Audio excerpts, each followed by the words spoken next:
This is part 20 of our Link's Awakening walkthrough, and in this video we're going to conquer the first half of the 5th dungeon of the game, the Catfish's Maw. And right at the bat, man, I hate these enemies with the, they're called Iron Mask or something. Iron Mask, like Iron Faces, something like that. I actually wrote down, but I'm kind of looking at it right now. But I just hate these things so bad, man. Like, they would always turn my direction. They were so hard to beat until we get the Hookshot later on. It makes it so much easier. I told you what, though, the first time I saw it, I'm like, that looks like Kirby wearing a football helmet. Yeah, they're Iron Masks. That's what they are. They are Iron Masks. Yeah, they're a pain right now. And this whole dungeon, actually, it's now that we're kind of starting the second half of the game, the whole dungeon now is a little less linear. I feel like we do a little more backtracking. Was it the operator, or is it... Because there's a couple times in this walkthrough you go one way, and you're kind of just like, oh, yeah, crap, and then you go back flying the other way. It's like if this game had the graphics to show Link looking from side to side, trying to decide which way to go, there would have been a few of those moments. But the dungeons are starting to get a little less straightforward now. But I'm a big fan, just in this, like, very early on, these balanced scales thing here that we have, and just using the rock feather to jump across. It's a neat little puzzle. It's kind of cool. A little bit, just something that's a little bit tougher, actually. And if you fall, you have to go all the way back to the beginning too, don't you? I think so. Yeah. I'm not big on things like that, but but plus, with man, you get mad hops with that rock feather. Yeah. You know, I really am surprised though, like how I wouldn't call this dungeon tough, but like how non-linear it is. It really is. I really thought the last dungeon, Angler's Tunnel, was like one of the easiest dungeons in the game. So they really kind of switched it up between these two dungeons. Really, where a game does start getting a little bit more difficult. And actually, kind of speaking of the backtracking and stuff, at the very end of this video, we have to go all the way back through those scales to fight the mini boss. I think for the third or fourth time. I think you gotta fight him. Ooh, I don't know. It's either 3 or 4 times that you gotta fight him.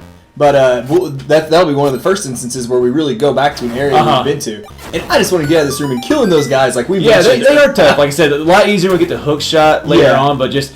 And the first time I played this game, it took me, well, I've only played it once. Yeah. But it took me forever on those 4 skeletons. I had no clue that you had to do those guys like in any type of order or anything. And you'll kind of see what I'm so glad I took the blue tunic. There are a lot of times with those spike traps. You do take a little bit of a beating in this walkthrough. Dude, those spike traps get me. I just keep forgetting that they're there in the corners. They get me all the time. Like, you know us, like we're full steam ahead. Exactly. And just, we never think when we go to the next screen to like slow down and not go like right away. So the next thing you know, you're sandwiched between a bunch of deadly blades. Yeah. It doesn't take that much health out of you. No. I'm surprised you actually remembered right there. I learned my lesson to use the feather there. Although I walk into quite a few of them throughout What's nice when you can get one of them to like go earlier than the other, then you just kind of like walk right past them and not only have to worry about one of them. Yep.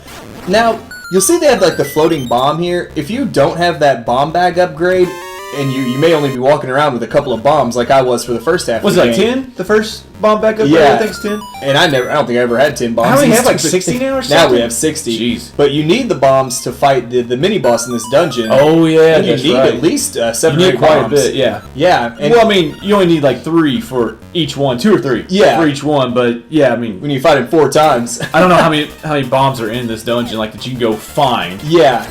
So it's nice. It's not, obviously, if you're watching our walkthrough, you already have the bomb upgrade, hopefully. Yes, definitely. Now, I like the concept of fighting the Master Salphos, and they kept it for when they went to the 3D games too, where like you hit him and it falls down, and you put a bomb to finish him off. I like the idea.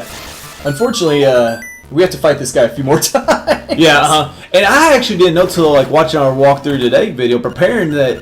I thought those were actually 4 different people. Yeah. It's actually the same guy. Yep. That he just, I guess, gives up on you, basically, and just decides to go to another room somehow, teleportically, however it works. It's like, can you teach us how to teleport around? Yeah. We're getting beat just to get out of the room, period. Yeah. But then he taunts us, because normally right after you beat the mini-boss, you're like, oh, I'm going to get the dungeon item. Yeah, And you open that chest, and it's empty. Well, it really doesn't ever give, like, the blowing up, like, cinematic when you beat a... mini boss. Yeah, so you kind of have to know that you're going to be fighting him again. But what I like, it can be very easy to get turned around in this dungeon. Yep. as you've already probably seen once or twice. But every time you fight the mini boss, if you look once you're done talking to him, if you look at the top corner, there's 2 blocks in the corner. The first time we fought him, there was only 1 block. So that's how you know what room you need to fight him in. I was actually talking about me and my playthrough the first time. Like, I had no clue which room to go to. Yeah. And then what happened was the very last one I think that we go to is like where we got the compass somewhere around there. I completely forgot about that room and just was wandering all through this dungeon, like, because I've already been there. Yeah. I don't have to worry about that place, and yeah, just... And that's why, like I said, that's one of the first areas that we really have to backtrack our way to. But Red knew what he was doing, and he still got a little confused, so now I don't feel so bad. Yeah. And like, I mean, you'll see like those previous rooms right there, there's areas we can't get to until we get the dungeon item, which is the Hookshot, by the way, in case we didn't say that.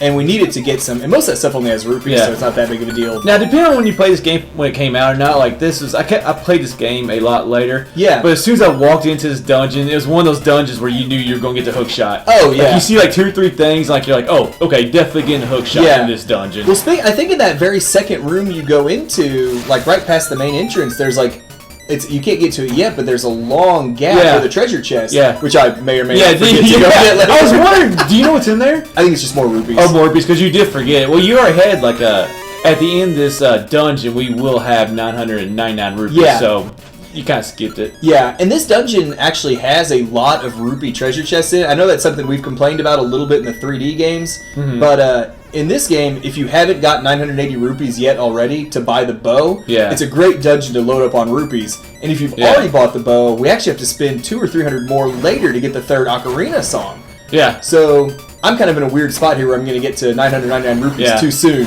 Yeah. And that puts me in a bit of a spot. At least we tell them what it is, but we definitely do skip it and not get that treasure chest right there. Yeah, so I recommend, especially we warp back to the entrance of the dungeon one more time. Yeah, we warped back twice. Yeah, we warped back twice. Yeah. I thought when I was watching it, I was like, oh, he must have just, forgot it because it's right there. Yeah. At the beginning room, like, I never warped in this game. Yeah. So that was, I didn't know you could because it probably involved reading something for instructions or whatever, but... Like, yeah, I never thought to even go back there. I totally forgot about that treasure chest. It definitely makes it easy, like, especially in a dungeon like this where you do have to go back to that beginning area. You see we've already warped once. We'll warp again at the very beginning of the next video. And this kind of takes you back a little bit to Link to the Past because, this game is right after Link to the Past, or I can never remember if it was after Link to the Past or Ocarina of Time. It's right after Link to the Past. But yeah, it's like that enemy that they introduced in Link to the Past. But now that we've fought and killed this guy for the 4th time, he finally drops the dungeon item. About time. Which is the Hookshot, and this wraps up part 20.